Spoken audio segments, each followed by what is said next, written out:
Happy Imbolc, everyone, and today we're going to take a look at an episode from the past where we get to look at 3 different versions of the goddess Brigid. Enter a world of enchantment, of enlightenment, Meg's Magical Mansion.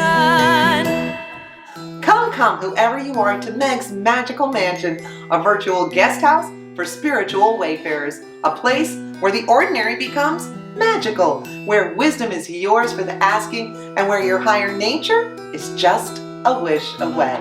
Today, I would like to talk to you about what I think, personally, for me, is the most important aspect of Imbolc, and that is Brigid. So today, I want to talk about 3 different versions that we can see of Brigid. The first one is the original Brigid, the goddess Brigid, the Irish Celtic goddess, patroness of healing, poetry, magicians, smith crafting, which if you don't know what that is like, you know, the forge and the fire and the making the things out of metal smithing.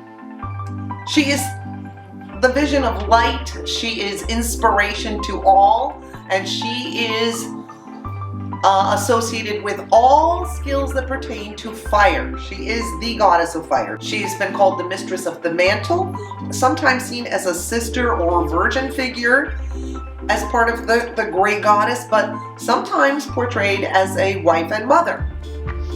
Often associated with cows and milk and dairy. She is the goddess of hearth and home. She represents the fire within your own heart and the fire of inspiration.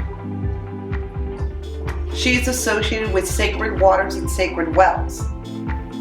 And in Celtic pagan Ireland, she was a very powerful goddess of abundance.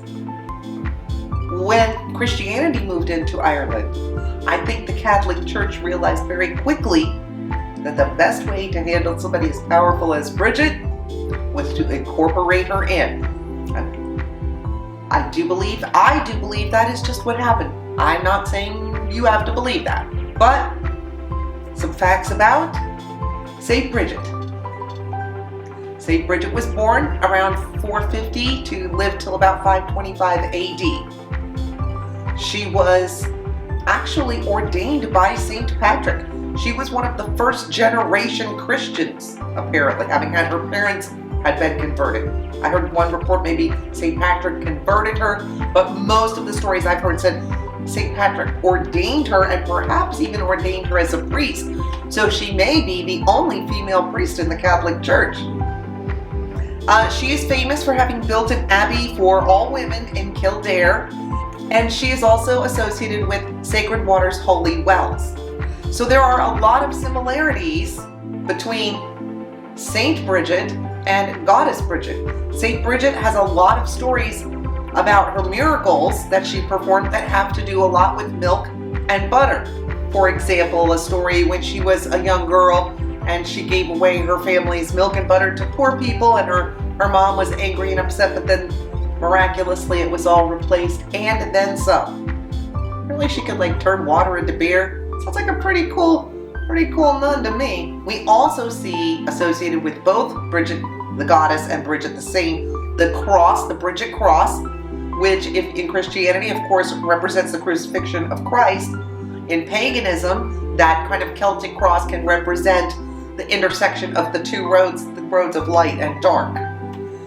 Now, all of this has transpired, but we have yet a 3rd iteration of Brigid to come, because as Saint Brigid becomes a part of Catholicism, let's fast forward to the 1600s and 1700s, to one of the darkest times in humanity, the transatlantic slave trade in the Caribbean from Africa to the Americas.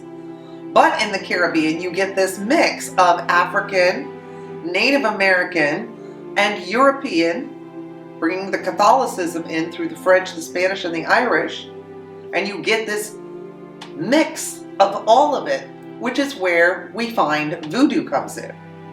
And I am not an expert on voodooism, But I find it very interesting that in voodooism, they have Mama Brigid. And Mama Brigid can be crude, rude, and loud. She is the wife of Baron Samedi, who is the Lord of the Dead. And together, they help people make the journey to the afterlife. She is the only white god in voodoo. And she is still represented with her very Celtic pale skin and auburn hair. She is the protector of women, and women's graves will often be dedicated to Mama Brigid in hopes that she will help lead that woman to the afterlife. Do not be disrespectful of the dead, because Mama Brigid will get you. And in areas of love, women often turn to Mama Brigid to help keep their partner faithful, or if their partner has cheated, they might ask Mama Brigid to bring her wrath down on that rascal. So, I find it very interesting to see how the influence of Brigid has spread all over the world. Today, she is still glorified and worshipped as a goddess, as a saint, and as a voodoo god. In the words of Buddha, 1,000 candles can be lit from a single candle, and the life of the candle will not be shortened. Happiness never decreases by being shared.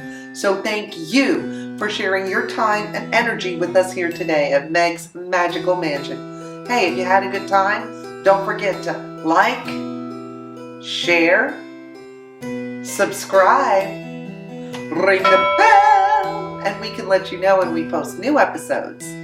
Check us out on Instagram, and we will see you back here next time at Meg's Magical Mansion.